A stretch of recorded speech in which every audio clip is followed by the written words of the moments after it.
Ibisanzwe rero muri kumwe na Sam Motivator. Uyu ni umwanya tuje kugira ngo tubagezeho inama 7 zagufasha mu gihe ugiye kujya mu rukundo. Icyakora niba ari ubwa mbere duhuriye kuri uyu muyoboro wa YouTube channel Sam Motivator, mwakora subscribe kugira ngo ibiganiro byacu ndetse n'ibindi byose bijye bibageraho mu buryo bwihuse kandi buboroheye. N'abatindiye rero, niba ugiye kujya mu rukundo, menya inama z'ibanze zizabigufashamo kugira ngo uzabashe kurwitwaramo neza. Ni byiza ko mbere y'uko ujya mu rukundo ubanza ukamenya ibintu by'ingenzi byagufasha mu gihe uzaba warabonye umukunzi. Ibi bintu rero bifatwa nk'inama ku batangiye gukundana n'abasanzwe bakundana, nibyo bibafasha gufata neza umubano wabo ndetse no kuwukomeza. Ari nayo mpamvu abantu batangiye gukundana cyangwa se basanzwe bafite abakunzi bakwiye kumenya izi nama 7. Rero ntagutindiye, reka duhere ku nama ya mbere. Ntugomba guhinduka uwo utari we kugira ngo ukunde ushimishe mugenzi wawe cyangwa se ushimishe uwo mukundana cyangwa se n'undi muntu uwo ari we wese. Ugomba kumenya yuko ufite umwimerere wawe, ufite kamere yawe, kandi kamere zacu ziratandukanye. Buri wese Imana yamuhaye kamere ye, imuha umwimerere we, imuha itandukaniro ndetse n'abandi. Niyo mpamvu rero iki kintu abenshi bajya bakibeshyaho iyo bagiye mu rukundo, ugasanga umuntu ashatse kwisanisha n'uko mugenzi we bakundana ameze. Ugasanga umuntu atangiye gukunda ibintu nk'ibyo mugenzi we bakundana akunda, kandi mu by'ukuri ntago Imana yabaremye kimwe, ntago muteye kimwe, ntago mukunda ibintu bimwe. Ntago bivuze yuko niba mudakunda ibintu bimwe azakwangira icyo ngicyo, ahubwo hari n'igihe aba yaragukunze bitewe n'uko hari ibintu ukunda, hari uburyo witwara, akaba ari byo yagukundiye. Mu gihe weho rero wagera mu rukundo ugahita ushaka kubihindura, ugashaka kwifata nk'uko nawe ameze, kandi ibi ngibi ntabwo ari byiza. Rero mu gihe ugiye kujya mu rukundo ugomba kumenya ko ugomba kugumana umwimerere wawe, ntuhinduke kubera mugenzi wawe. Hanyuma ikintu cya kabiri, ntabwo umuntu yakumva utavuze. Iri naryo ni isomo rikomeye rero. Bamwe bajya bitiranya bagatandukanya ibintu, bakabyitiranya bakabivangavanga, ugasanga nimba abantu bari mu rukundo, umwe akoze ikosa ariko wabona ikosa mugenzi wawe yakoze nturimubwire, ukagira ngo ni urukundo rwinshi, ukagira ngo ni uburyo umukunda, ariko ibi ngibi ntabwo ari byiza. Ni byiza yuko ugaragaza reagisiyo zawe muri buri situwasiyo uri kumwe n'umukunzi wawe. Ni byiza yuko ugaragaza uburyo wiyumva, nimba ubabaye ubigaragaze, niba wishimye ubigaragaze. Gusa ntubabare agahinda ko nyine kugira ngo umwereke ko wababaye cyangwa se nyine hagira izindi mpinduka zibaho, oya. Ahubwo nimba ari situwasiyo itakumereye neza, yigaragaze. Niba ari ibyo kumubwira ubimubwire, bityo rero bizatuma abona intege nke zawe nkeya aho ziri, bizamurinde kuzongera kukubabaza. Rero ntabwo umuntu azakumva utavuze, ntabwo azamenya ibyo ukunda n'ibyo wanga utagaragaje reagisiyo cyangwa se ngo ugire icyo uvuga. Hanyuma rero ikintu cya gatatu ni intego yo kujya impaka. Si byiza kugira ngo wumvishe yuko umuntu, niba ari cyo intego yo kujya impaka, ntabwo ari byiza kugira ngo wumvishe mugenzi wawe yuko ari wowe uri mu kuri, akaba ari we uri mu makosa. Ahubwo ni ukugira ngo wumve aho ikibazo kiri, nuko nawe abona uko ibintu bimeze. Ikibazo bamwe na bamwe iyo bageze mu rukundo babigira intambara, cyangwa se ugasanga basa nk'aho babigize amarushanwa. Ugasanga iyo hari icyo mutumvikanyeho cyangwa se ikibazo cyavutse, aho kugira ngo wumve uko mugenzi wawe abibona cyangwa se wumve uko abyumva, wowe ahubwo ukaba uri gushaka ibimenyetso, ushakisha uburyo wamwemeza yuko ari we uri mu makosa, ushaka ibimenyetso byamubwira yuko ari we uri mu kuri, aho kugira ngo ushyire agapira hasi mwese mugakinira hamwe, murebere hamwe umwanzuro. Ahubwo ugasanga umwe niwe ari bizi, ari gushaka ibimenyetso bitsinda mugenzi we, arashaka kumwemeza. Ibi ngibi rero ntabwo ari byiza. Ikintu cya kane rero mu bintu bikwereka ko ufite urukundo ruzima, ntukemere gukundana n'umuntu kuko wabuze uko ugira cyangwa se kuko utinya kuba wenyine.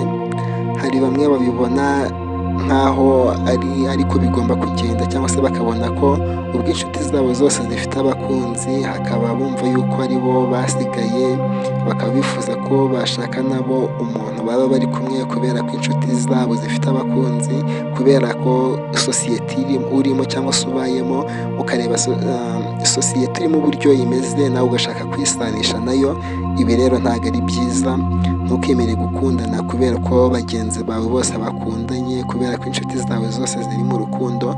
Ibi ngibi ntabwo bizigera byubaka urukundo ruzima mu buzima bwawe, ahubwo bizagutesha umutwe ndetse bizagira ifekiti zitari nziza muri cya gihe uzaba noneho ushatse gukundana by'ukuri kandi ufite intego.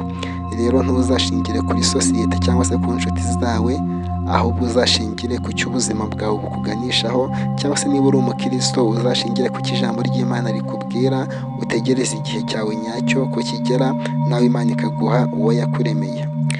Twibuke yuko mu itangiriro Imana irema Adamu na Eva, yarabanje irema Adamu, igihe kigeze ibona ko atari byiza kuba wenyine, imuremera Eva.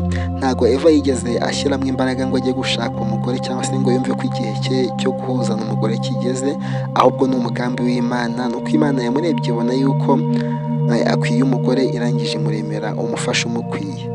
Niko natwe rero iyo turi mu mugambi w'Imana cyangwa se iyo turi mu bushake bw'Imana, ntabwo tugenda uko dushaka cyangwa se ngo twigenere igihe cyo kujya mu rukundo, ahubwo iyi ni plan y'Imana ku buzima bwacu ku bemera Bibiliya.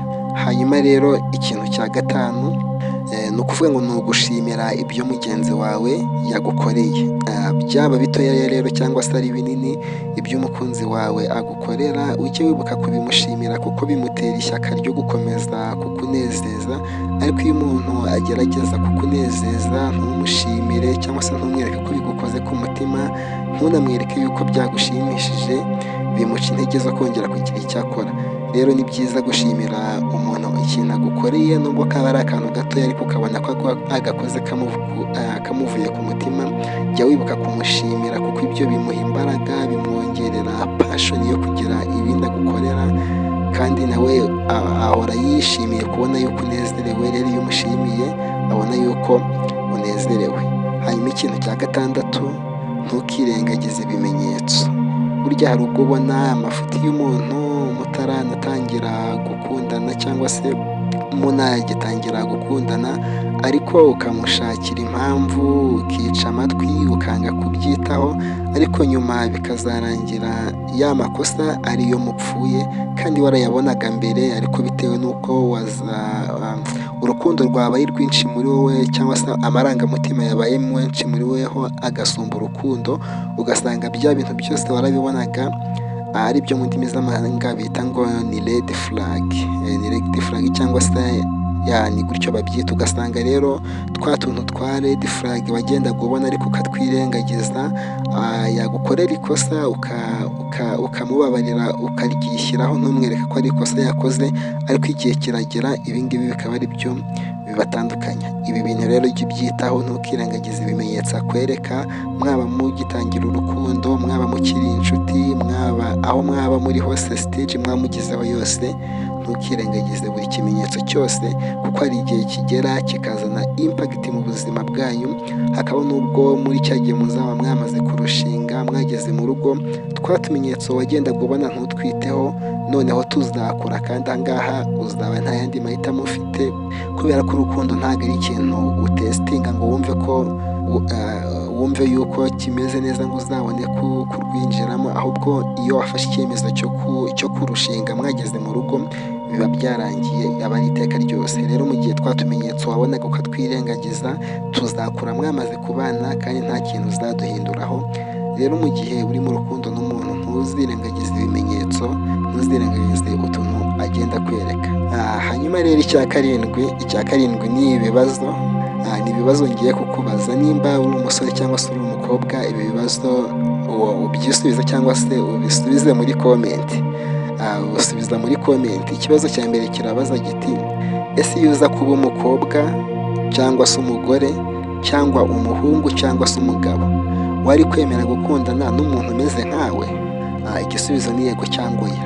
Iyo uza kuba uri umukobwa, ni ukuvuga ngo nimba uri umusore, iyo uza kuba uri umukobwa ukabona umusore ameze nk'uko umeze, wari kwemera gukundana nawe? Niba uri umukobwa nawe, igisubizo ni icyo kibaza gutyo, wari kwemera gukundana n'umuntu umeze nkawe? Ikibazo ni yego cyangwa oya. Hanyuma ikibazo cya kabiri ni ukubera iki? Sobanura impamvu. Ibi ngibi byandike muri komenti nimba turi kugendana.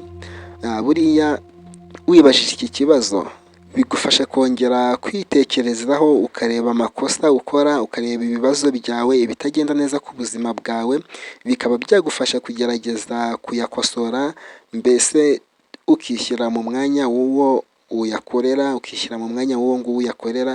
Rero ni byiza yuko ubanza ukirebaho ukamenya uburyo uhagaze, ukamenya nimba uburyo umeze, nimba mugenzi wawe nawe aramutse ameze gutyo wakwemera kubana nawe cyangwa se wakwemera gukundana nawe. Hanyuma numara kwigenzura nibwo uzamenya gufata decision, ukamenya icyo ukwiye guhindura mu buzima bwawe, hanyuma bikagenda neza. Ibi rero byari ibimenyetso bitandatu twarimo turebana, amusore byari birindwi. Reka nizere ko twabanye neza. Niba ari ubwa mbere twahuriye kuri uyu muyoboro, reka ngusabe kugira ngo ukore kuri subscribe, ukore like y'ino video, kugira ngo video zacu zikurikiye cyangwa se ibiganiro byacu bikurikiye nabyo bijye bikugeraho mu buryo nk'ubu ngubu bwiza kandi bworoshye.